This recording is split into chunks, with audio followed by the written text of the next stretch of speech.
The views and opinions expressed by the hosts and the guests do not reflect those of the show, the management, and the company. Hello, sa ako dito, tamang oras mismo po ba ito? Joshua Martinez po ito. Aaksyonan po ba agad natin niya? Ora mismo. Tandaan niyo, ito yung dating airport.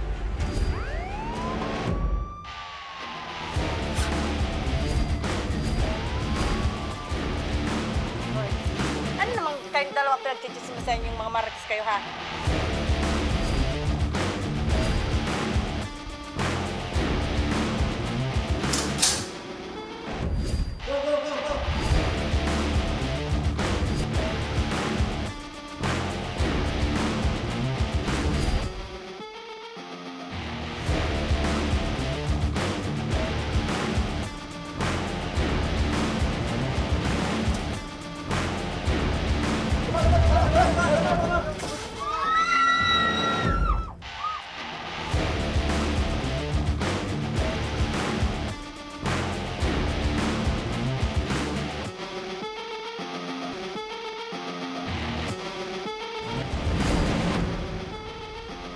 Magandang hapon sa inyong mga kaaksyon at live na live po tayo ngayong araw ng Miyerkules para magbigay ng serbisyo publiko. At live din tayong napapakinggan sa 90.3 Radyo Oragong Sorsogon, 88.3 sa Catanduanes, 90.7 Legazpi City at live na rin tayong napapanood sa ating YouTube account. Napapanood rin tayo sa Congress TV tuwing alas 7 hanggang alas 8 ng gabi mula Lunes hanggang Biyernes sa Congress TV Digital Channel 15 sa Metro Manila at Channel 62 sa GMA For The Box. Umpisahan na natin ang ating tabang ora mismo. Eto mga kaaksyon, isang pare sa Infanta Quezon ang inatake sa puso at binawian ng buhay nito lamang ika-27 ng Enero. Si Reverend Father Pedro Montaliana ay 75 taong gulang at 31 taon nang nagsisilbi sa Santo Niño Chapel, St. Mark Cathedral, Infanta Quezon. At ngayong hapon ay dumulog sa ating programa ang kanyang pamangkin na si Medalia Molyas. Magandang hapon po sa inyo, Nay. Yes po, magandang hapon po. Opo, kami po ay nakikiramay po sa inyong buong pamilya dahil po sa pagkawala ng inyo pong kapamilyang si Father. Opo. Opo. So, maaari niyo po bang maikwento ano po ba ang inyo pong idinulog or hinaing po sa aming pong programa at sa Ako Bicol Party List? Ano po kasi kami nang hanap ng service papuntang Bicol po ng kanyang kabaong po, labi po. Opo. So sa ngayon po, nasa Infanta pa rin po yung labi ni Father at humihingi po Opo. kayo ng tulong na ito po ay madala po dito po sa Bicol Region. Opo, opo. Opo. Partikular saan po dito sa Bicol, ma'am? Sa Purok 6, Salvacion Daraga, Albay po. Dito po sa Daraga. Pwede niyo po bang maikwento po sa amin ano po yung nangyari kay Father? Ito po ba ay dala na din sa katandaan or meron pong iniindang sakit ito pong si Father? Bali, nung linggo lang daw po, medyo nahirapan daw lang daw po huminga. Tapos bali po kasi medyo matagal pa yung biyahe niya po kasi noong time na yun, nasa Puliyo Island po siya. Opo. Kaya So, bigyan ko po siya ng barko or boat po ata ng pang-emergency po. Kaya medyo natagalan po siya na naidala din po siya sa ibang hospital. Pero hindi po siya tinanggap kasi parang cardiac arrest na daw nga po. opo. So, nung nakaarang araw, nahirapan pong huminga itong si Father. Pero wala po kayong alam kung meron pong medical situation or meron pong iniindang sakit ito pong si Father prior po itong nangyari? Wala naman po. May mga inaano lang po siya. Pero hindi naman po about sa heart, mga cholesterol or something. Matataas lang po yung mga blood niya. So, eto pong si Father ay talagang tubong Bicol dito po sa Opo. Daraga. Opo. Opo. Opo. Sa Daraga po. Opo. So, paano po na nakarating sa Infanta or na destino po itong si Father doon? At pangalawang tanong ko din po, meron po ba siyang kasama doon, nakapamilya? Wala po. Kasi nakadistino po siya dito. May mga ang kabali pong mga kasama din niya po kasi talagang po niya yung mga katutubo. At pinaglalaban niya po yung mga katutubo, mga karapatan ng katutubo po.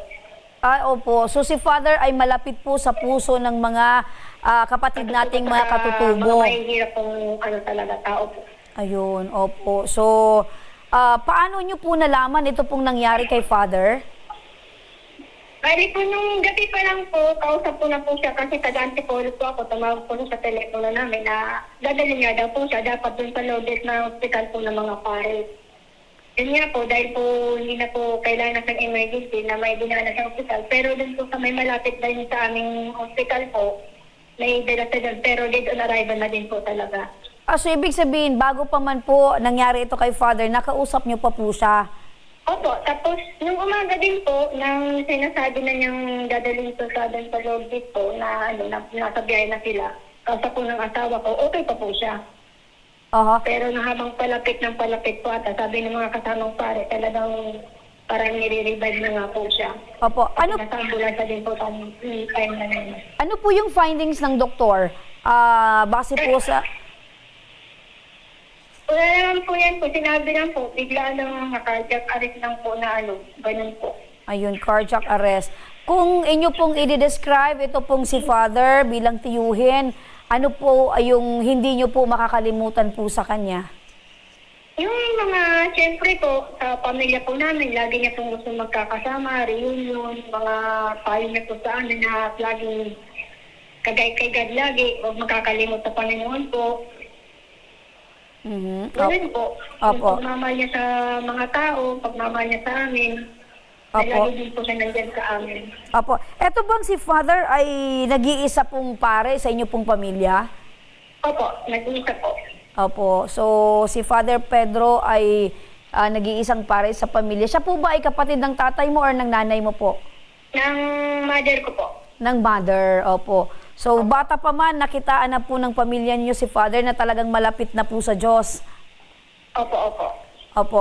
Sa pamilya po ninyo, ikaw lang po ba yung inaasahan na mag-asikaso po nito? At syempre, dahil inilapit niyo po ito sa amin, so talaga pong nasa situation po kayo ngayon. Opo, kasi medyo din po kasi madami mga tanong din sila kung hindi ko rin agad din nasasagot. Kasi may mga calls na gaya niyan po nung mga nakaraan, kung paano namin ito service niya po. Kasi marami na din po kaming nilapitan na hindi daw kaya po kasi malayo daw po yung uuwian. Opo. So, ang kagustuhan po ninyo ay mai-transport po si Father galing sa Infanta, papunta po dito sa Daraga Albay. Opo, opo. Opo. Saan po plano nyong ilagak or iburol po itong si Father? Ma'am, ano po ulit? Apo, saan po, pag nakarating na po dito sa Daraga, saan nyo po planong iburol itong si Father? Diyan po ma'am, sa Purok 6, Salvacion Daraga, Albay. Opo. So, sa bahay po ninyo or sa bahay ng... Sa bahay po namin, sa bahay po ng kapatid ko po. Okay. So, ang pinaka-problema po ninyo at gusto nyo pong ilapit ay yung mai-transport po yung labi po ni Father papunta po dito sa Daraga Albay. Opo, ma'am. Opo. Makinig po kayo, Medalya, no? Kasi nasa linya na ng telepono si Ma'am Melinda Ibio ng Ako Bicol Party List para naman na masolusyonan ito pong inilapit nyo po sa amin, ano? Magandang hapon, Ma'am Mel. Yes po, magandang hapon po. Opo, Ma'am Mel, ito po, maaari po ba nating maiabot na to? Ano po yung maaari nating maiabot na tulong ng Ako Bicol Party List para po dito sa inaing ni Medalya, para po sa kanyang tiyuhin na pare na gusto po nilang maiuwi yung labi dito po sa Daraga Albay? Yes, in fact, nagkausap na rin po kami ni Mamel and ito po ay naidulog po ito sa tanggapan po ni Gonzali at immediately po, ito naman po ay ating tutulungan para po mailipat yung labi ng ating si Father Pete po para maibalik po dito sa Bicol dahil tubong Bicol po si Father, siya po ay taga-Daraga. Kaya man din po, mamaya lang po ay bibiyahe po ang ating team para po matulungan at kinabukasan early morning yata, I think after the mass, bibiyahe po si Father papunta po ng Bicol. I-assist po natin sila para pumadala dito sa pamilya para dito po yata inilibing yung bangkay ni Father po. Ayun, so bukas na bukas, ay babiyahe po bukas or ngayon po kayo babiyahe? Ngayon po dapat bumiyahe kasi early po dapat, I think siguro after the mass tomorrow, early mga 8 a.m. yata, babalik po agad. Kailangan pong madala ang bangkay po ni Father Pete dito po sa Bicol. Ayun, so yan yung agarang solusyon, Mamedalia, no, ng Ako Bicol Party List. Babiyahe po yung team mamaya at bukas na bukas po. Nagbibigay ako ng katanduan. Opo, so napaka-busy po ng trabaho at ng linya ni Mamel. Pero ayan yung agarang tulong, solusyon mula sa Ako Bicol Party List, mula kay Mamel Melinda Ibio, na mamaya ay tutulak yung ating team papunta doon sa Infanta Quezon para sunduin yung labi ni Father at bukas na bukas din ay ibabiyahe papunta ng Bicol.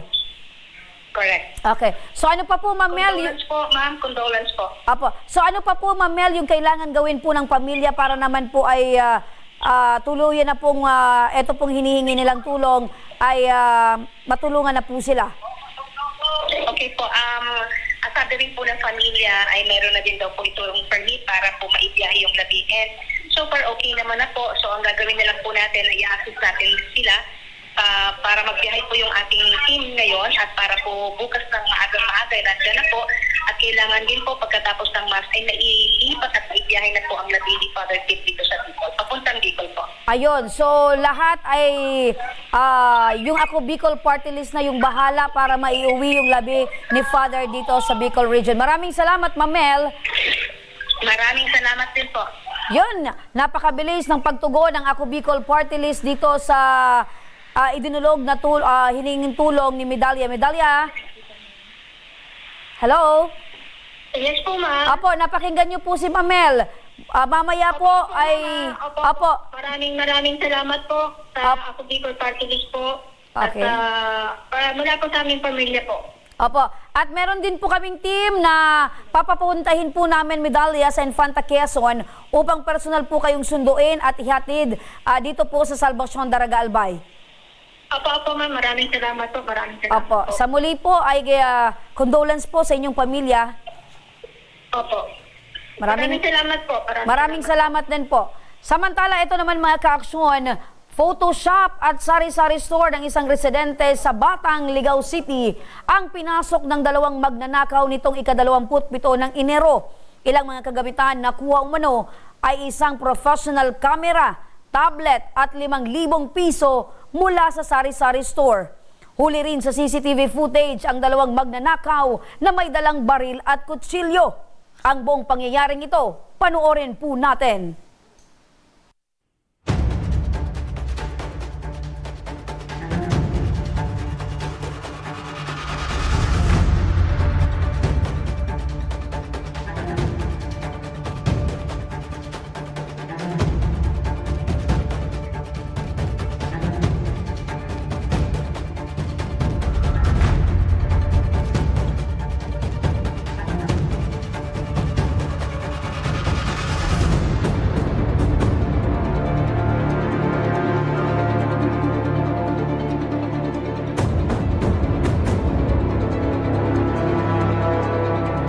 Yan mga ka-aksyon, yung kuha ng CCTV kung saan dalawang lalaki ang pumasok sa sari-sari store at may dala pang kutsilyo at baril. So, nasa kabilang linya na si Christian, ang may-ari ng Photoshop at sari-sari store. Magandang hapon sa iyo, Christian. Magandang hapon din po, ma'am. Opo, so nakakatakot itong nangyaring ito dahil itong magnanakaw na to, aside sa nagnanakaw, meron pa silang mga dalang matatalim na bagay at syempre itong baril. So, maaari mo bang may kwento sa amin anong oras itong nangyari at nasaan kayo ng mga oras na iyon? Ay ma'am, sa nagpapasalamat po kami kasi walang tao po dun sa bahay nung oras na po iyon. Tapos, alas 3:14 ng madaling araw ho, base sa CCTV footage, pinasok po nila yung tindahan ng aking ate, ang aking kapatid. Tapos may access na rin po sila sa buong kabahayan at sa aming photo studio. Kaya nilimas na po nila yung mga pwede nilang makuha doon. Oo. Matanong ko lang, etong Photoshop at etong sari-sari store ay magkakalapit lang or ibig sabihin sa loob ng bahay na yan, naandyan yan na Photoshop at yung sari-sari store? Opo, tama po ma'am, magkatabi po sila. Okay. So, madaling araw, magabandang mga alas 3, base sa CCTV footage. Ang sabi nyo, buti na lang wala po sila sa bahay. So, nasaan po sila nung mga panahon na yon? Kayo po? Bali, ang pamilya po namin natulog po dun sa kabilang bahay namin dun sa farm. Tapos madaling alas 5 ng umaga ako bumalik ng bahay at dun ko na nga po nakita na bukas yung tindahan. Agad ko naman pong ni-review yung CCTV namin at dun ko po nakita na may dalawang lalaking armado na pumasok dun sa aming studio. Bago mo pa ni-review yung CCTV, nakita mo na muna sa loob ng bahay ninyo na talagang kumbaga merong pagbabago or gulong-gulo na po yung mga kagamitan. Opo, nagkalat na po yung gamit doon sa tindahan at yung mga wallet po talagang nagkalat po sa floor. Base sa investigasyon, kumusta? Saan daw po dumaan itong mga magnanakaw? Meron po bang sinirang mga pinto? Bali, sinira po nila yung padlock doon sa harap mismo ng tindahan ng aking ate po. Tapos doon na po sila, yun na po yung naging access nila para makapasok. Ayun, so doon sila pumasok sa pintuan ng tindahan, tapos dire-diretso na para makapasok sa buong bahay. Opo. Diyan ba sa lugar ninyo ay talamak talaga itong mga magnanakaw? Ma'am, sa ngayon po, ngayong buwan po, maraming cases po ang nakikita kami sa Facebook. Kaya naaalarma na rin po kaming mga buong barangay. Nagko-conduct na rin po sila ng ronda, yung mga aming mga barangay kagawad. At na-timingan lang po na alas 3 na wala pong nakaikot sa lugar namin yon.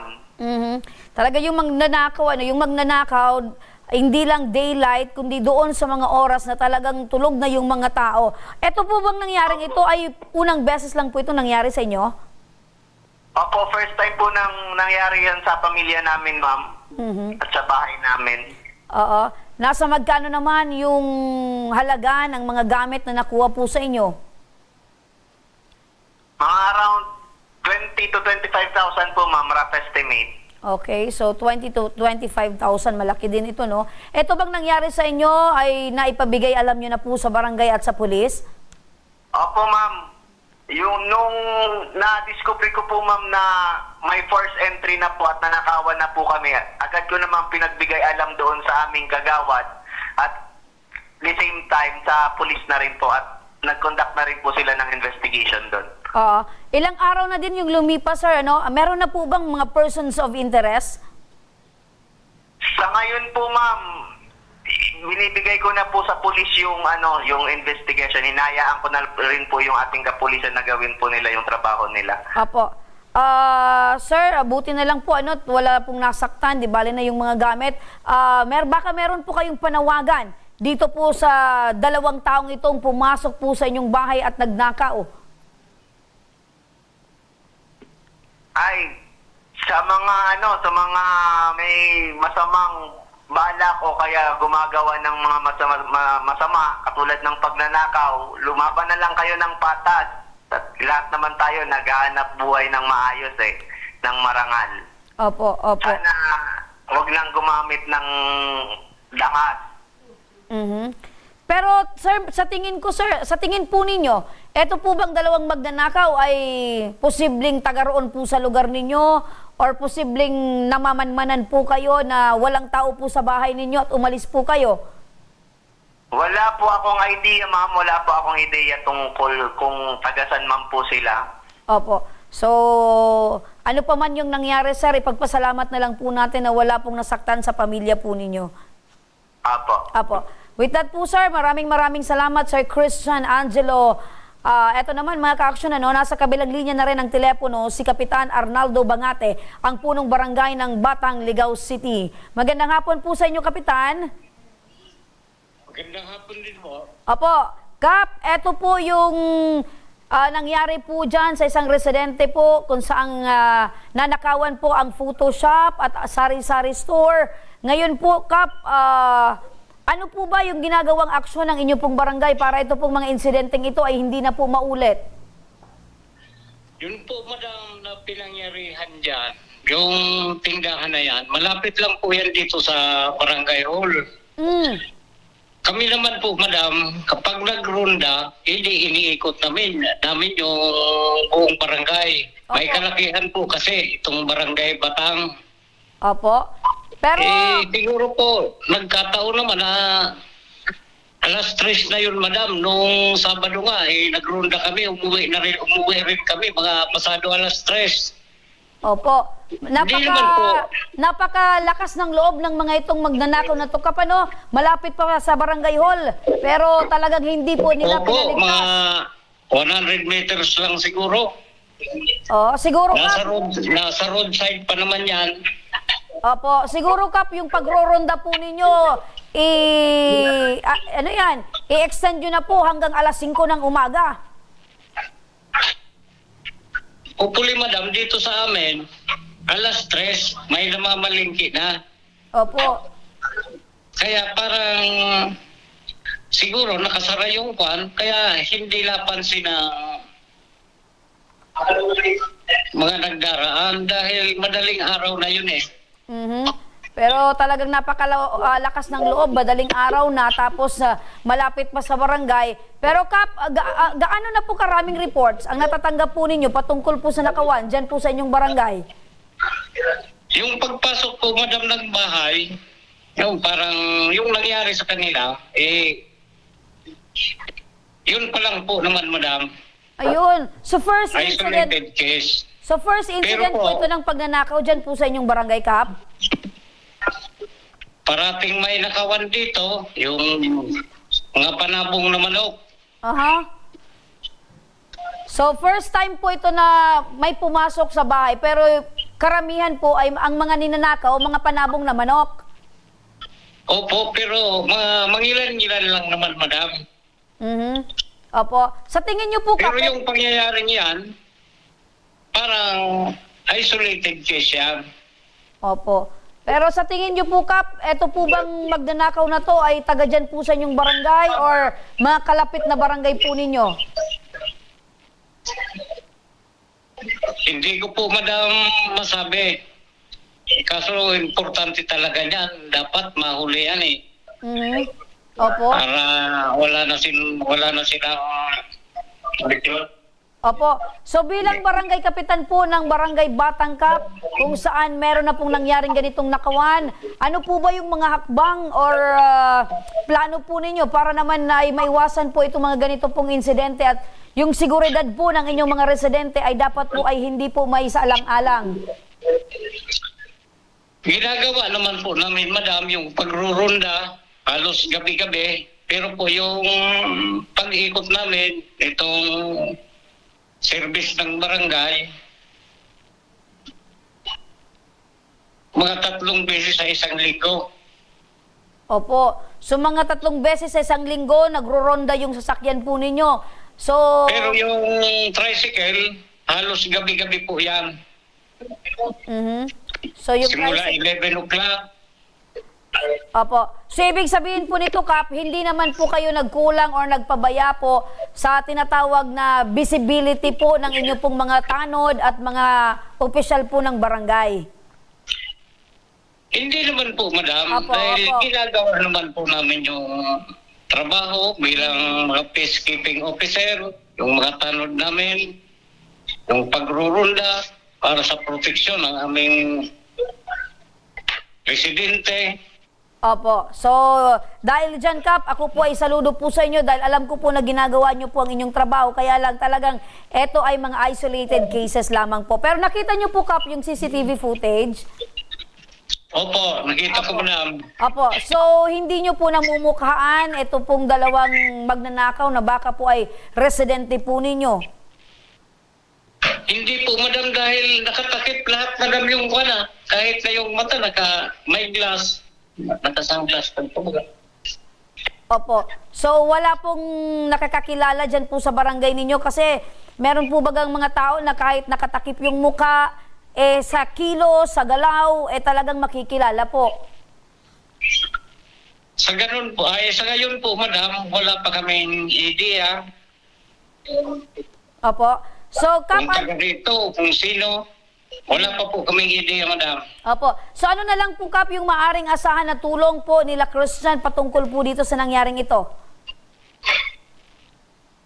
Kami po, sumusuporta kami sa kung anong investigasyon ng pulis, kung anong kinalalabasan, kung anong gusto nila.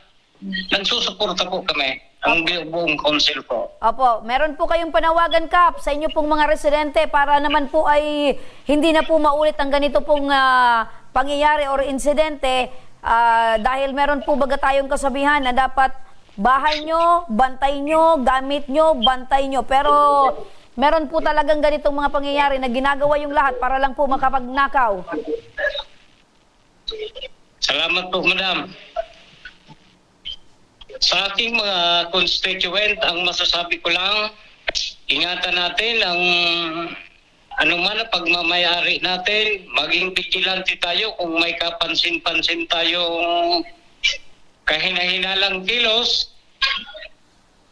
Tumawag lang po kayo dito sa barangay o kaya doon sa bahay ko sa 407. Opo. Opo, ibig sabihin si Yun po, Kapitan... madam, ang magagawa ng aming barangay.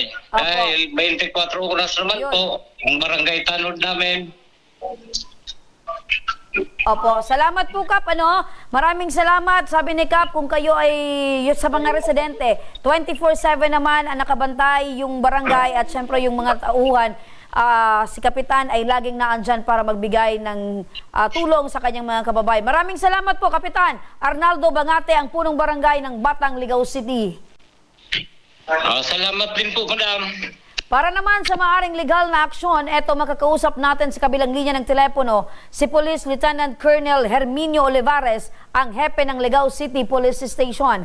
Magandang hapon po sa inyo, sir. Magandang hapon po sa inyo, Ma'am Remy, at sa lahat po ng nanonood sa atin. Apo, Chief, ipapagbigay alam lang po namin itong naging insidente sa lugar po nila Christian. 2 magnanakaw po ang nahuli sa CCTV. Ano po yung maaring asahan po na proseso dito ni Christian? Maaari ba siyang makapagsampa po ng reklamo gamit po itong mga ebidensya? Or ano pa po yung mga dapat asahan po sa inyo pong tanggapan? Una po sa lahat, ma'am, ay patuloy po yung coordination natin together with the victim. As a matter of fact, kaninang umaga po ay nagkaroon tayo ulit ng dialogo sa ating biktima. At siniguro naman po natin na tayo po ay patuloy na nag-iimbestiga dito sa kaso. At for the information of everybody, meron na po tayong sinusundan na mga suspect dito sa pagnanakaw natin.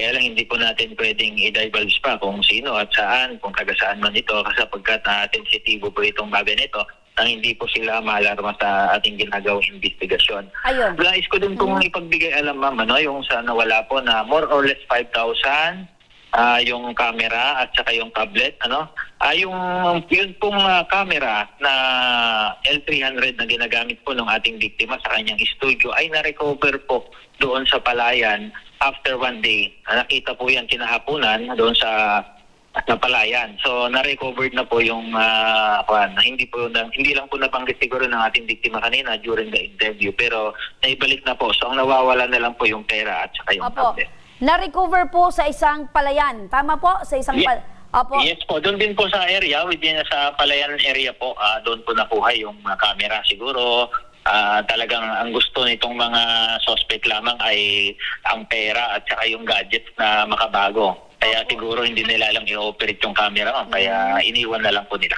Opo, so choosy itong mga magnanakaw na to, Chip? Opo. Chip, nababanggit nyo po na meron na po kayong minamanmanan or binabantayan ng mga suspect. So, yan po ay patunay po na gumugulong, umuusad po itong reklamo at ito pong investigasyon. Opo, tama po kayo, ma'am. Patuloy po tayong gumagawa ng paraan para masolve po itong kaso ito sapagkat ayaw po natin na sila ay makaulit. Opo. At hindi naman po tayo nagpapabaya. Actually, inaantay na natin silang bumalik eh.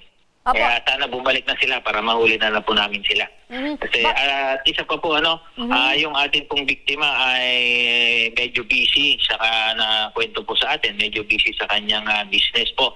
Kaya nga po nung ang tumawag po sa atin ay yung barangay Kagawad pa po ng ating barangay Batang. Siya po yung nag-inform sa atin sa pulisya, kaya nung pagkaalam po natin ng insidente, agad po tayong nagtuka at nakikoordinate po doon sa ating biktima. Opo, base po sa inyong datos po, Chief, eto po ba ay first time na meron pong nagnakaw, na meron pong baril na gamit at patalim? Sa ating pong base po sa kwento natin po, first time po na may hinihinalang baril, hindi pa po natin masabi kung totoong baril yan o pellet gun o ano.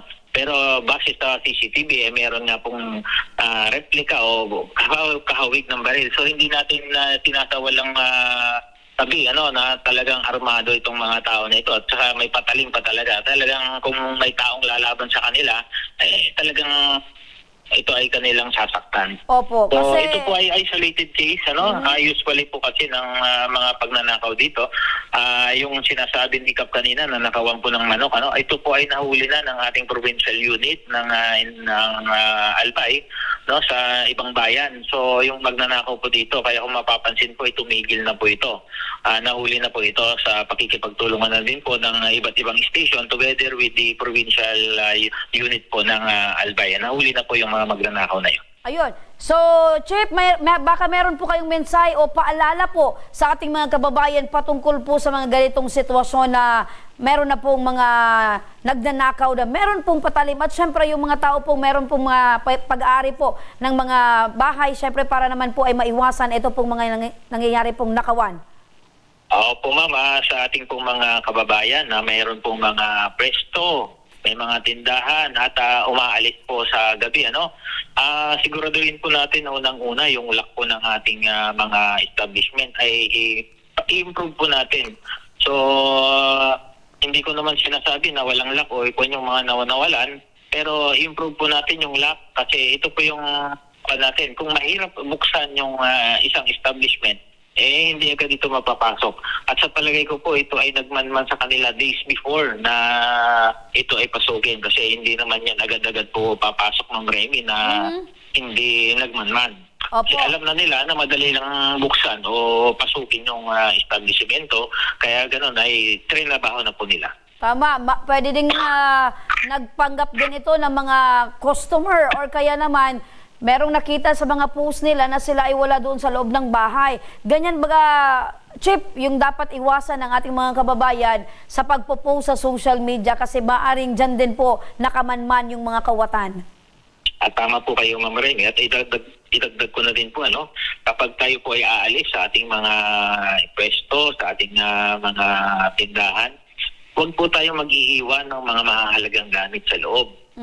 Lalo na po hindi natin titirhan. At i-improve po natin yung lock system talaga. Yun na yung number 1 po nating pangsandata dyan. At napakaganda nga po at itong ating biktima ay mayroong CCTV at nahuli po natin yung nakunan po natin. Although doon sa identification sa ngayon, hindi talaga natin mamumukhaan personally, pero later on, makikita po natin yan. Doon pa lang po sa hugis ng katawan, mayroon naman ng tayong mga suspect yan. Ayun. So with that po, Chief, maraming salamat po sa inyong panahon at oras. Mabuhay po kayo, Police Lieutenant Colonel Hermino Olivares, ang hepe ng Ligao City Police Station. Maraming salamat po at magandang hapon po. Opo, balikan natin itong si Christian. Christian? Hello po, ma'am. Opo, Christian, napakinggan mo si Chief. Meron na daw silang minamanmanan or binabantayan na persons of interest, pero syempre as of this time hindi mo na pwedeng ilabas kung ano yung penalidad niyan dahil ongoing pa yung investigation. Apo, ma'am. Bali, nagpapasalamat po ako sa ating kapulisan at alam naman natin ginagawa nila yung trabaho po nila. Pati sa barangay po namin, sa barangay council. Opo. Sir Christian, ano po ba yung lesson na nakuha po ninyo sa ganito pong nangyaring sitwasyon po sa inyong bahay? Wag po masyadong kampante sa paligid. I-secure lang po lagi yung mga gamit. Opo. Yun lang po, ma'am. Tapos maging, makipag-cooperate po sa ating mga otoridad kung may mga insidenteng katulad po nito. Opo. Yun lang Maraming po, ma'am, salamat. para ma-solve po agad yung mga ganitong insidente po. Opo, wag po kayong mag-alala, Sir Christian, at makikipag-ugnayan po kami sa Ligaw PNP para naman po ma-resolve ito pong problema at nangyari po sa inyo. Maraming salamat po, Sir Christian Kiane. Maraming salamat din po. At sa pagbabalik mga kaaksyon ng Ako Bicol Tabang Ora mismo, isang factory worker naman mula sa Bumbon, Camarines Sur, bigla na lamang nanilaw ang katawan at mga mata. At ora mismong pagtugon sa kanyang gamutan, abangan. At sa ating Tabang Ora mismo update, maleta ng isang ginang na nawala sa sinakyang bus pauwi ng Libon Albay, ora mismo nating binigyang aksyon. Ang buong kaganapan, abangan. Kaya huwag kayong bibitaw, magbabalik pa ang Tabang Ora mismo.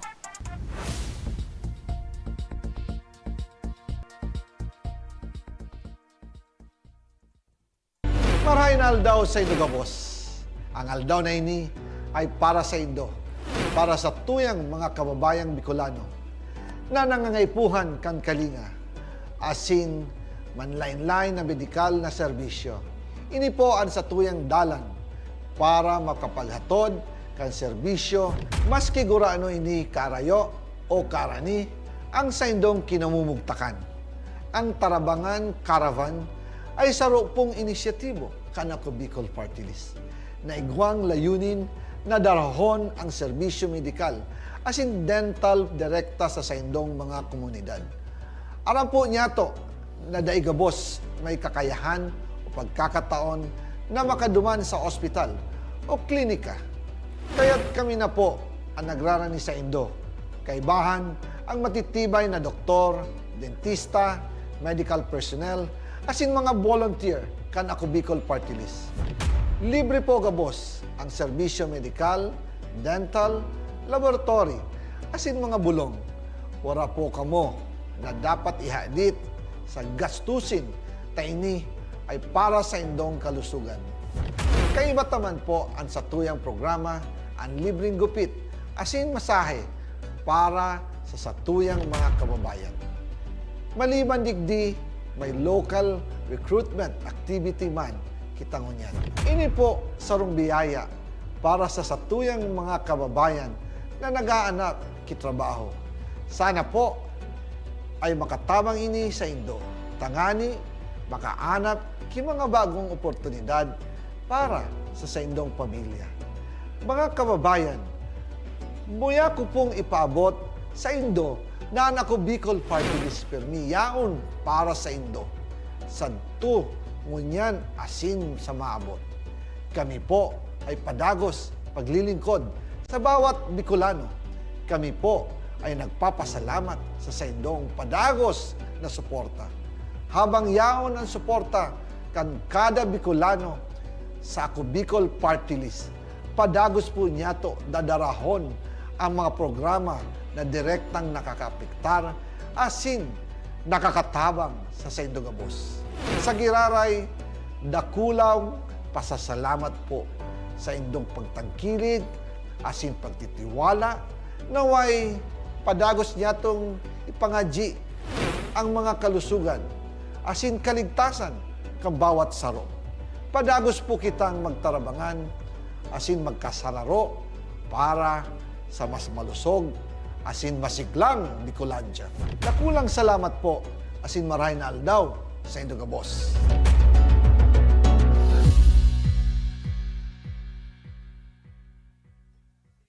Daan-daan na po ang mga nakapagtapos at may mga kanya-kanya ng propesyon. Sa kanilang pagpupunyagi, walang masidlan ang kanilang mga ngiti. Yun at sa Gabos, nagpapasalamat po ako sa AKB. Gusto ko lang po magpasalamat sa Ako Bicol sa opportunity na tigtatao po arog po sa kuya na estudyante. Dahil naandyan lang, katuwang lagi, Ako Bicol, katabang na, kasurug pa.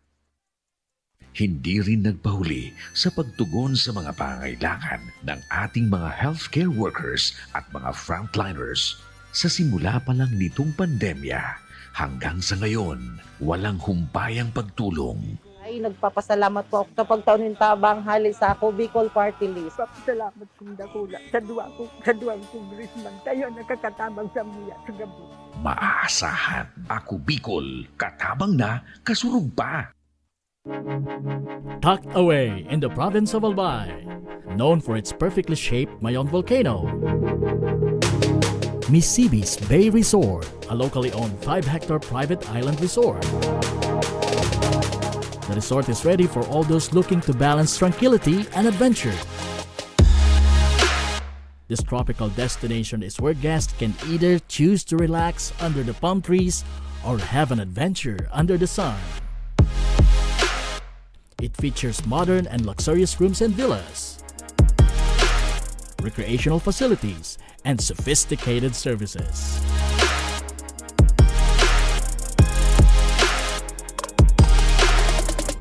Come and experience Misibis Bay Resort, your tropical island getaway.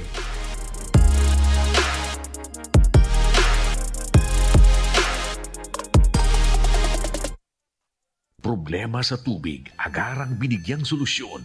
Nagpatayo ng mga solar-powered water supply system sa mga liblib na lugar. Libre, malinis at maaasahang supply ng tubig 24/7. Dakulaon ng pagpapasalamat niya mo. Dahil may ikamalilinwan habang kami nabubuhay. Dakulaon nining tabang para sa gabos na tao digdi. Salamat po. Para sa ating mga kababayang nasa laylayan, ako Bicol, katabang na, kasurug pa. Libo-libo na ang mga nabigyan ng tulong medikal. Bata, matanda, kahit sino man, lahat ng mga may karamdaman, may maaasahan. Nagpapasalamat sa Ako Bicol Party List. Hindi po namin makakalimutan ang tulong na dinala ninyo dito sa aming bayan. Maraming salamat po. Dahil iisa lang ang tunay na nagmamalasakit. Ako Bicol, katabang na, kasurug pa. Nagbabalik mga kaaksyon ng tabang ora mismo ni Congressman Saldico. Ito naman mga kaaksyon para sa ating tabang medikal. Isang lalaki mula sa Bumbon, Camarines Sur ang humingi ng tulong para sa kanyang gamutan matapos itong magkaroon ng sakit na hepa na kung saan ang kanyang buong katawan ay nanilaw na pati na rin ang kanyang mga mata. Makakausap natin mula sa Camarines Sur si Vic Belgar. Magandang hapon po sa inyo. Magandang hapon po. Opo, Vic, kumusta? Ano yung pakiramdam mo ngayon? Ganun pa rin po yung sumasakit po minsan ang tiyan. Kailan ka pa ba na-diagnose ng doktor na meron kang hepa? Noong 2015 pa po. 2015. So halos mag-iisang dekada na. Opo, ma'am. Oo. Ngayon lang po sumumpong ng yung sumakit yung tiyan ko. Anong klaseng hepa ba ito, Vic? Hepa B, hepa A? Hepa B, ma'am. Hepa B, opo. So, meron ka bang iniinom ng mga gamot? Wala pa po. May ina na po ng doktor sa akin na mahal po kasi ng 91 pesos po isang piraso. So, kailangan po uminom ng So, matagal ka nang hindi nakakainom ng gamot? Opo, ma'am. Oo. Base sa doktor, saan daw ito nakuha mo itong sakit mong hepa B? Sabi po sa mga pagkain daw po, ma'am. Sa mga pagkain. So, ano ba yung hilig mong kaining pagkain? Saan ba ikaw usually bumibili ng pagkain? Saan po sa mga karinderya, ma'am? Sa mga karinderya. Dati bago ka pa nagkaroon ng sakit na hepa, meron ka bang trabaho, Vic? Meron po sa Cavite dati po. So dati ka nagtatrabaho sa Cavite bilang ano? Factory worker po. Factory worker. So ilan naman yung anak nyo, Vic? Meron ka na bang asawa at anak? Ayan, o. May kalibin po ngayon. 2 po ang anak ko. Meron kang ka-live-in at meron kayong 2 anak. So paano yan, Vic? Dahil meron kang sakit na hepa B, nakakapaghanap buhay ka pa ba sa lagay mo yan? Hindi po, ma'am, kasi pag nagbubuhat po ako ng mga bigat, sumasakit po yung tiyan ko. So si Mrs. merong trabaho? Nasa bahay lang po. Nasa bahay. So paano yan? Paano nyo natutustusan ang pangangailangan ninyo at yung pangangailangan ng mga anak mo? Wala po ka-extra po sa catering. Yun po ang nagiging namin. Sino yung nag-extra sa catering? Ikaw? Opo, no. Buti naman tinatanggap ko sa mga catering. Siyempre, naninilaw yung mata mo, yung katawan mo. Noon po hindi naman po kasi ganun yung ko. Ngayon lang po nag-ilaw po ang So recently na lang. So ngayon, Opo. Vic, ano yung pinakakailangan nyo ngayon? Yun nga po yung binigay sa akin na reseta na antibiotic po. So, 91 po kasi isang tableta. So dumulog ka sa aming programa para sa yung gamutan at syempre itong mga gamot na kailangan mong mainom para ikaw ay gumaling. Opo, ma'am. So dahil dyan, Vic, eto mga ilang buwan pa ba na kailangan kong uminom nitong gamot? Iniintay po kasi yung ultrasound ko ngayong February. Pagsamantala lang na po yan, kailangan ko inumin ng sa isang buwan. Yung po. Okay, so eto nasa linya na ng telepono ang coordinator ng Ako Bicol Party List dyan sa Camarines Sur. Magandang hapon sa iyo, Gerson Alvarez. Magandang hapon naman po, Ma'am Rem. Eto, napakinggan mo, si Vic merong sakit na Hepa B ito, Gerson. Ano po ba yung maaari nating maibigay na tulong para makainom na siya ng gamot at para gumaling na itong si Vic? Okay po, ang isa sa pwede nating maibigay sa kanya, lalong-lalo na po yung gamot na kailangan niya po, ang Ako Bicol po ang magiging isa sa mga way para makakuha siya ng para sa gamot niya po. Okay. So ano yung proseso or dapat gawin itong si Vic para yung inaasahan niyang tulong mula sa Ako Bicol Party List ay matanggap niya na? Dalahin lang niya po yung yung medical certificate tsaka yung reseta niya po tsaka ID. Yun po ang kailangan namin makita para po maproseso yung kinakailangan niya po. Ayun. So the moment na maibigay na itong mga requirements, mga dokumento dyan sa inyong opisina, Gerson, kailan ba matatanggap or maaring magsimula itong tulong para kay Vic? Pwede po siyang pumunta bukas sa opisina or yung asawa niya.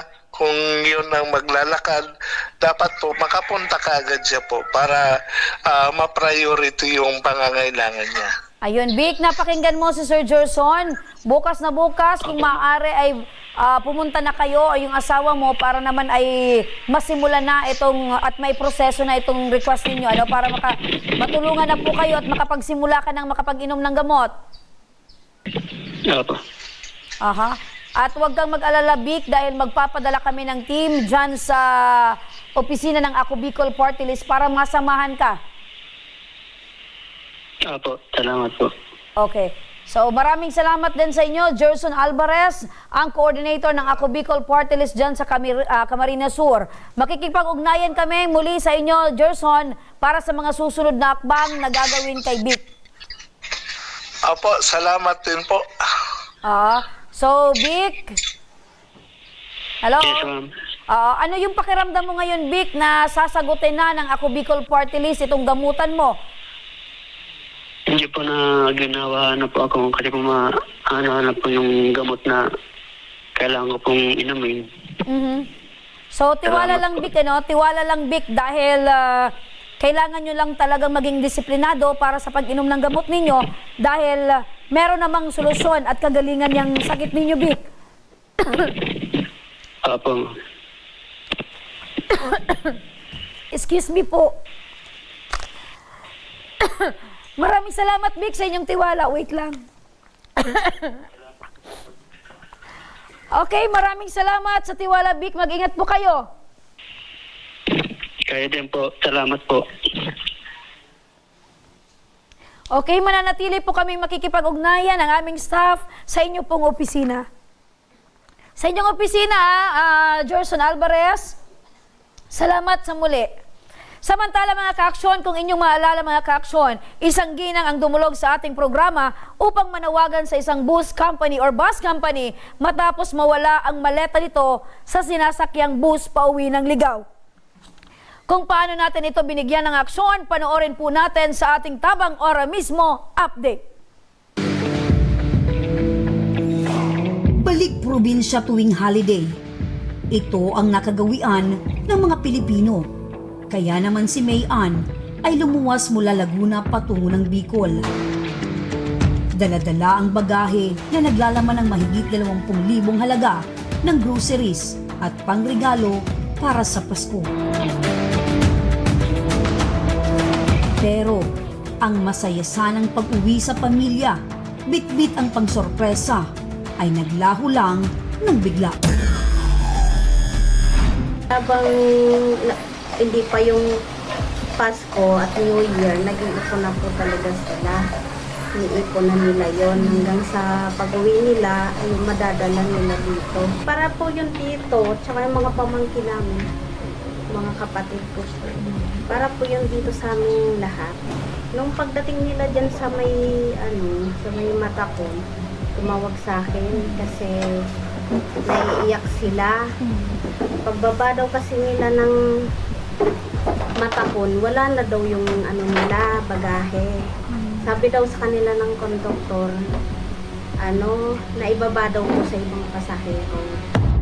Dumulog sa ating tanggapan si Arlene Abila para ireklamo ang isang bus company dahil nung araw mismo ng Pasko, ang kanyang maletang iuuwi sana sa Libon Albay na puno ng pangregalo ay biglang nawala.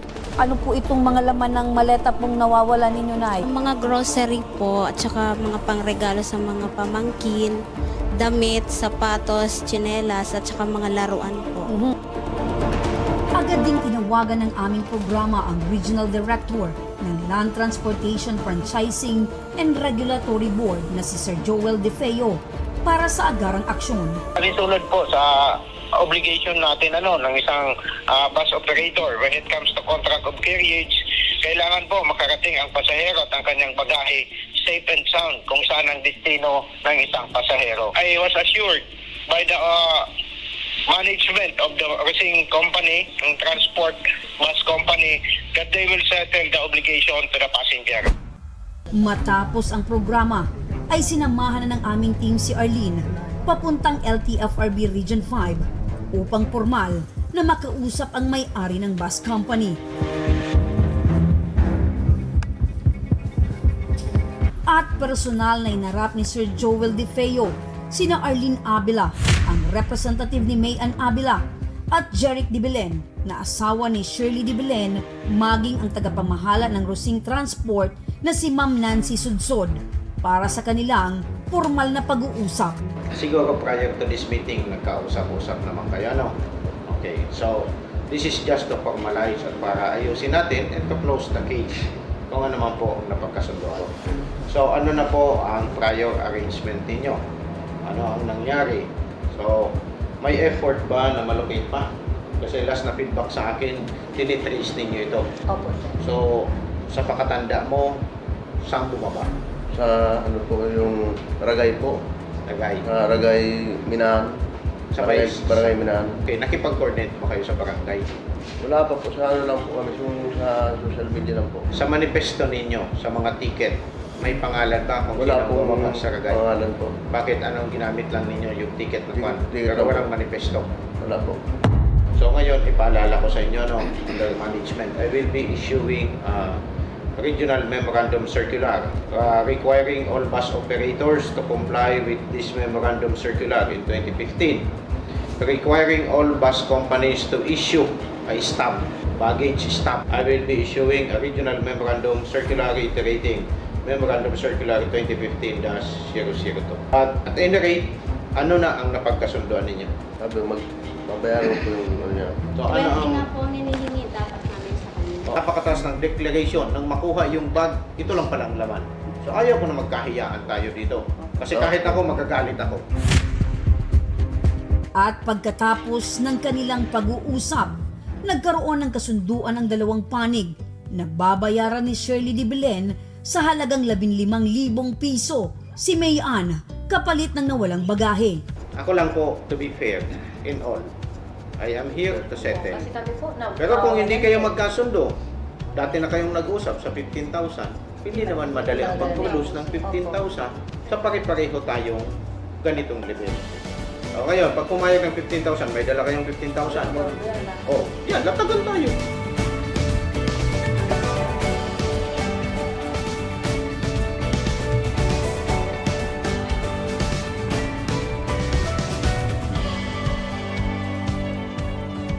Nagkaroon din ng kasunduan sina Arlene Abila at Shirley de Belen at Jeric de Belen na kung sakali man mahanap ang nawawalang bagahe bago sumapit ang ika-15 ng Enero, ay ibabalik nito ang perang ibinayad. Sinurrender din ng Rusing Transport sa LTFRB Region 5 ang isang bagahe na pinaghihinalaan na naiwan at nagkapalit. Thank you po sa programa niyong Ako Bicol, Tabang Ora Mismo. Thank you po at nag-guide din naman po kami para talagang mabayaran po kami.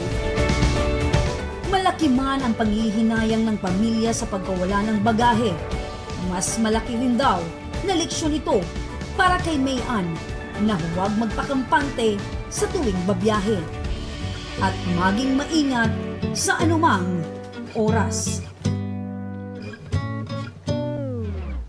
Ayan mga ka-aksyon, nagkasundo yung magkabilang panig at maraming salamat sa LTFRB Regional Director Joel DeFeo dahil sa tulong din po ninyo ay nagkaroon ng kalinawan at sa mga pasahero dyan, so bantayan nyo ng maigi ang inyong mga gamit at syempre eto yung bagong memorandum ng LTFRB na magkakaroon sila ng stamp sa mga bagahe ng mga pasahero. At yan, mga ka-aksyon, ay ang ating mga natunghayan at ora mismong inaksyonan ngayong hapon. At para naman sa mga nais humingi ng tulong sa aming programa, panoorin po natin ito. Sa may mga problemang legal at medikal na nais humingi ng tulong sa ating programa, maaari po kayong magsadya sa aming tanggapan sa ground floor Embarcadero de Legazpi, Victory Village, Legazpi City. Bukas po ang aming tanggapan mula Lunes hanggang Sabado, alas 8 ng umaga hanggang alas 5 ng hapon. Sa mga nasa Metro Manila naman po at kalapit na lugar, maaari rin po kayong humingi ng tulong sa Action Co Center sa North Wing ng Batasang Pambansa. Magpunta lamang po kayo tuwing araw ng Lunes alas 8 ng umaga hanggang alauna ng hapon. Para naman sa mga taga Caloocan City, bukas na rin ang ating Action Co Center sa Barangay 175 Multipurpose Hall, Caloocan City tuwing Miyerkules mula alas 10 ng umaga hanggang alas 12 yan ng tanghali mga kaaksyon. Maaari na rin po kayong magtungo sa Ako Bicol Tabang Ora mismo ni Congressman Saldico sa Camarines Norte sa Provincial Capitol Building, Barangay 3 Daet, Camarines Norte. At para naman sa mga taga Camarines Sur, maaari na rin po kayong dumulog sa Zone 2 Tagungtong, Gowa, Camarines Sur. Bukas po ang aming tanggapan mula Lunes hanggang Biyernes, alas 8 ng umaga hanggang alas 4 ng hapon. Maaari din po kayong magpadala ng inyong mensahe sa aming official Facebook page na Ako Bicol Tabang Ora mismo. Kahit anong reklamo ay amin pong tinatanggap. Huwag niyo rin pong kalimutan i-follow ang aming mga official social media account sa aming Facebook account, YouTube at TikTok account, Ako Bicol Tabang Ora mismo. At hanggang bukas mga ka-aksyon, sama-sama nating aksyonan ang mga problemang medikal at legal. Ito ang programang May Paninindigan, tutugon sa inyong pangangailangan. Ako po si Remy Araneta Mendones, magandang hapon at salamat. Ito ang Tabang Ora mismo. Action ko sa mga nangangailangan. Action ko lahat ay dadamayan. Noon at ngayon tayo'y sinamahan. Action ko patuloy na magsisilbi. Action ko sa mga nangangailangan. Action ko lahat ay dadamayan. Noon at ngayon tayo'y sinamahan. Action ko patuloy na magsisilbi. Isang masipag na pilantropo, sa hirap at ginawa kasama mo. Malapit ang puso sa mga natutulungan, may aksyon lagi sa nangangailangan ng idol nating congressman. Marami nagawa sa Kabikolan ang Ako Bicol sa pamumuno ni Kong Zaldi.